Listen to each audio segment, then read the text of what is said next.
Hello friends, आप सभी का एक बार फिर से मेरे इस चैनल पर स्वागत है। आज हम डिस्कस करेंगे क्लास 7 की हनीकॉम्ब बुक का chapter 4 the Ashes that made trees Bloom का पार्ट सेकंड। तो चलिए शुरू करते हैं इसके बारे में पढ़ना। पार्ट फर्स्ट में हमने लास्ट देखा था कि किस तरह से जो लालची कपल है उन्होंने जो गुड़ कपल है उनकी औंखली और उनकी चक्की दोनों तोड़ दिए और उसको जलाने की लकड़ी बना करके रख दिया। अब आगे देखते हैं कि इसमें क्या होता है। Not long after that the good old man dreamed again and the spirit of the dog spoke to him telling him how the wicked people had burn the meal made from the pine tree. तो जल्दी ही उस dog की आत्मा वापस उस old man के सपने में आती है और उसे कहती है कि किस तरह से तुमने जो पाइन ट्री से मील बनाई थी और वो जो बाउल बनाया था ओखली, उसको भी उन्होंने तोड़ दिया है। Take the ashes of the meal, sprinkle them on the withered trees, and they will bloom again, said the dog spirit। तो फिर वो डॉग की आत्मा कहती है कि आप ऐसा करो कि जो मील उसने जलाई है उसकी राख लेकर के आओ। एशेज यानी राख लेकर के आओ और वो ऐसे पेड़ पौधे जो बिल्कुल विथरेड हो चुके हैं, बिल्कुल उसके ऊपर फल फूल कुछ नहीं आ रहा है, सूख चुके हैं, उनके ऊपर ला करके उस राख को स्प्रिंकल कर दो, छांट दो। और जब आप ये राख उसके ऊपर ला करके छांटोगे तो वो वापस से ब्लूम करना शुरू कर देंगे। The old man awoke and went at once to his wicked neighbour house where he found the miserable old pair sitting at the edge of their square fireplace. तो ओल्ड मैन जैसे ही सपने से जगा और उठ करके वह अपने वापस जो लालची नेबर्स थे उनके घर गया और उसने वहाँ पर जाकर के देखा कि वह जो लालची व्यक्ति थे उसका जो जोड़ा था, यानी वह लालची व्यक्ति और उसकी वाइफ जो थी वह अपने फायर प्लेस के पास बैठे हुए थे। In the middle of the floor smoking and spinning.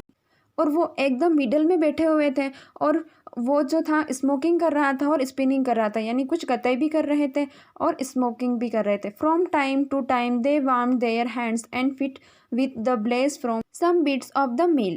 और वो जो जोड़ा था लालची वो बार बार अपने हाथों को गर्म कर रहा था और अपने पैरों को भी गर्म कर रहा था। और वो जो चक्की के टुकड़े किए थे उन्होंने, उससे जो गर्म आग आ रही थी उससे ही अपने हाथ पैर सेक रहे थे। विल द बिहाइंड देम ले अ पायल ऑफ द ब्रोकन पीसेस। और उनके पीछे एक टूटे हुए टुकड़ों का ढेर पड़ा था। The good old man humbly asked for the ashes. तो वह जो ओल्ड मैन गया था उसने बहुत ही अच्छे से जाकर के हम्बली विनम्रता के साथ उनसे एशेज मांगी। Thou the covetous couple turned up their noses at him and scolded him as if he were a thief। और जैसे ही उस गुड ओल्ड वुमन मैन ने उससे राख मांगी तो वहाँ जो बुरे कपल थे, जो लालची कपल थे, उन्होंने अपनी नाक ऊपर उठाई और उस गुड ओल्ड मैन को बहुत ज़्यादा स्कोल्डेड करने लगे, यानी गालियाँ देने लगे और डांटने लगे जैसे कि वह कोई चोर हो। They let him fill his basket with the ashes. और उसके बाद उन्होंने एक बास्केट भर करके उसे राख दे दी। On coming home the old man took his wife into the garden. और जब वह वापस अपने घर लौट करके आया तो उसने देखा कि उसकी वाइफ जो है वह गार्डन में घूम रही है। It being winter their favourite cherry tree was bare. और जब सर्दी का मौसम शुरू हो गया था और उनका जो फेवरेट ट्री था चेरी का वह बिल्कुल बेयर हो गया था, यानी खाली हो गया था, उसके पत्ते वत्ते सब झड़ गए थे। He sprinkled a pinch of ashes on it and lo it sprouted blossom until it become a cloud of pink bloom which perfume. और तभी उसने एक चुटकी राख लेकर के और उस बेयर ट्री के ऊपर छिड़क दिया और तभी बहुत सारे फूल जो थे वह वहाँ पर खिल उठे। और वो जो पेड़ था पहले बिल्कुल बेयर था, उसके ऊपर इतने सारे पिंक फ्लावर लगने लगे कि जैसे कि कोई पिंक क्लाउड हो, पिंक कलर का कोई बादल हो, और उसमें से बहुत ही अच्छी खुशबू चारों तरफ आने लगी। The news of this filled the village and everyone ran out to see the wonder. और ये जो बात थी यहाँ पूरी विलेज में फैल गई और सब लोग इस बात को सुन करके और आश्चर्य में हुए और वो देख करके दौड़ करके और यहाँ पर देखने के लिए आने लगे। The covetous couple also heard the story and gathering up the remaining ashes of the meal kept them to make with red trees bloom. और उसके बाद जो कोवेटियस लालसी और बुरा जो कपल था उसने भी इस बात को सुनी और इस कहानी को सुना, तो उन्होंने भी क्या किया कि जो राख थी उसको गैदर किया, इकट्ठा किया और उसके बाद उसको ले जा करके और एक विथरेड ट्री रखा हुआ था उसके ऊपर छिड़क दी। तो जैसे ही उन्होंने ये न्यूज़ सुनी कि जो गुड ओल्ड कपल हैं उनके घर पर ऐसा हुआ है तो उन्होंने भी उस राख को इकट्ठा किया और वहाँ पर रख दिया ताकि वो अपने जो ट्रीज़ हैं उनको भी ब्लॉसम करा सके। The kind old man hearing that his lord the daimyos was to pass along the high road near the village. और जब उस बूढ़े व्यक्ति को पता चला कि उनके जो डेमियो हैं, उनके जो राजा हैं, पास ही के गांव के सड़क से गुजरेंगे, set out to see him taking his basket of ashes, तो वो उनको देखने के लिए चला गया और साथ में उसने अपनी जो बास्केट थी जिसमें एसेज रखी हुई थी वहाँ भी साथ में लेकर के गया।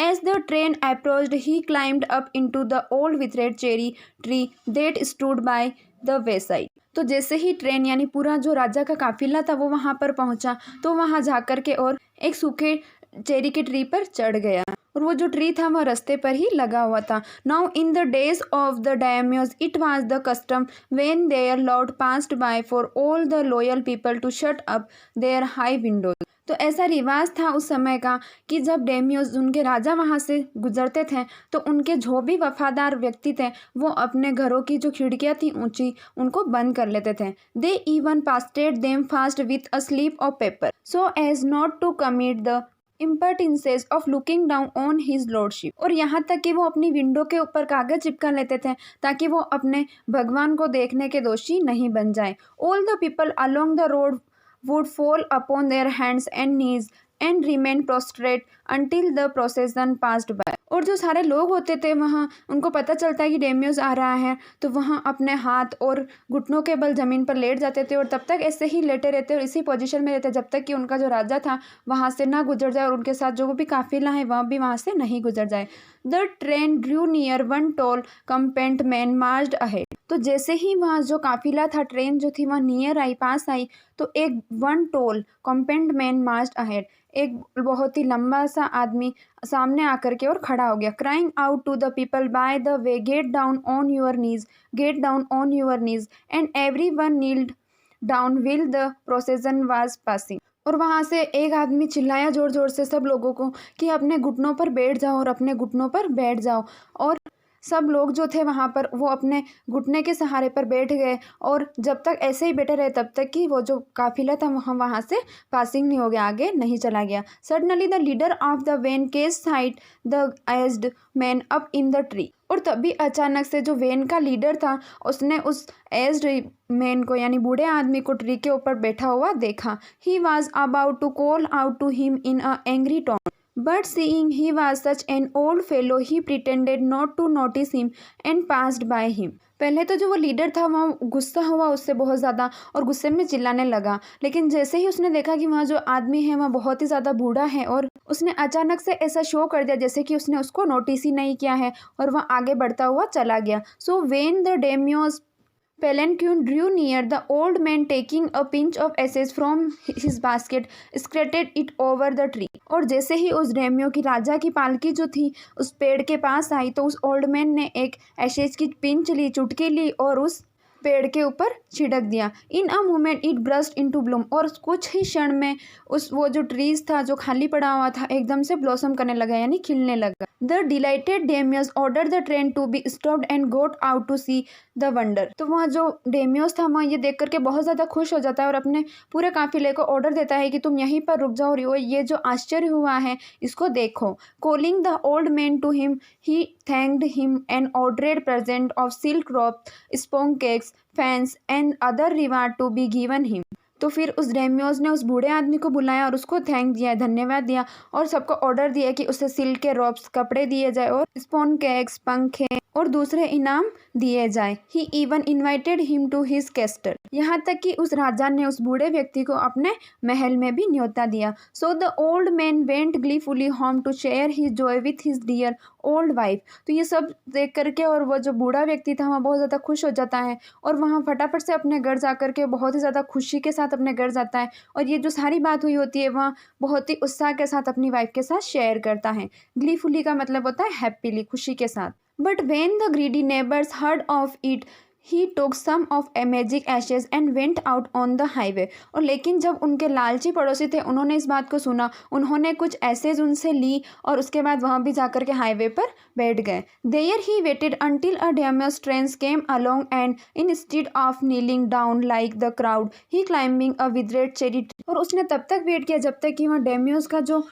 काफिला है वह वहाँ पर नहीं आ गया हाईवे पर और बाकी सब लोगों की तरह घुटने और हाथ टेक कर लेटने की बजाय वह एक खाली चेरी ट्री जो रखा हुआ था, यानी जो सूखा चेरी ट्री था, उसके ऊपर जाकर के बैठ गया। When the daimyos himself was almost directly under him he threw a handful of ashes over the tree which did not change a particle. तो जैसे ही डेमियो जो था उस ट्री के नीचे से गुजरने लगा, उसने थोड़ी सी एशेज लेकर के और उसके ऊपर छिड़क दी, उस पेड़ के ऊपर, लेकिन उसमें कुछ भी चेंज नहीं आया।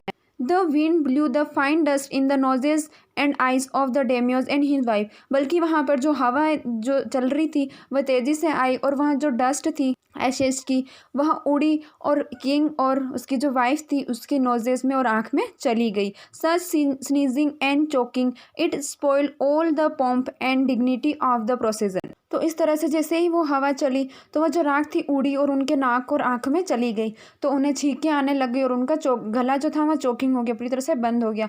तो पूरा जो काफिला था उनका जो मज़ा था वह पूरा स्पॉइल हो गया, बिगड़ गया। The man whose business it was to cry get down on your knees seized the old fool by the collar dragged him from the tree and tumbled him and his ash basket into the ditch by the road. तो वहाँ पर एक व्यक्ति था जिसका business ही यही था कि चिल्लाना कि तुम अपने घुटने पर आकर के लेट जाओ, यानी सबको वो ये चिल्ला करके यही बोलता था। तो उसने उस ओल्ड मैन को भी कहा कि seize the old fool man by the collar dragged him from the tree. उसने कहा कि ये जो ओल्ड फूल मैन है, यानी ये जो बूढ़ा मूर्ख व्यक्ति है, इसको अब उसके कॉलर से पकड़ो और घसीट कर इस ट्री के पास लेकर के आओ। And tumbled him as his ashes basket into the ditch by the road. और रोड के किनारे जो ये खड्डा बना हुआ है गंदगी का, उसमें ले जा करके इसकी जो बास्केट है, जो ऐश से भरी हुई है, इसको फेंक दो। Then beating him soundly he left him for dead. और उसके बाद उसने उसको इतनी बुरी तरीके से मारा और इतने ज़ोर ज़ोर से मारा कि वहाँ मर गया।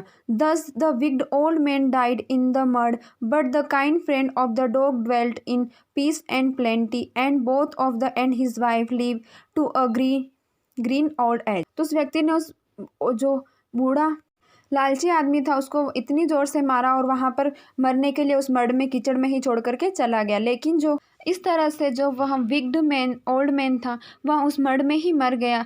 और जो कुत्ते का फ्रेंड था और जो काइंड कपल था वह बहुत ही सम्मान के साथ अपनी लाइफ बिताई और उसने और उसकी वाइफ ने एक ग्रीन ओल्ड एज, यानी हेल्थी और एक्टिव ओल्ड एज जो है वह गुजारी।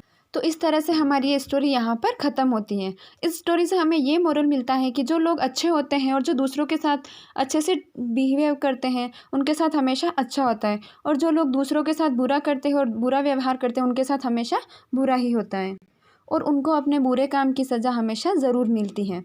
यह स्टोरी लिखी है विलियम एलियट ग्रिफिथ ने, और यह एक जापानीज़ टेल है, जापानीज़ कहानी है। आई होप आप सभी को स्टोरी समझ आई होगी।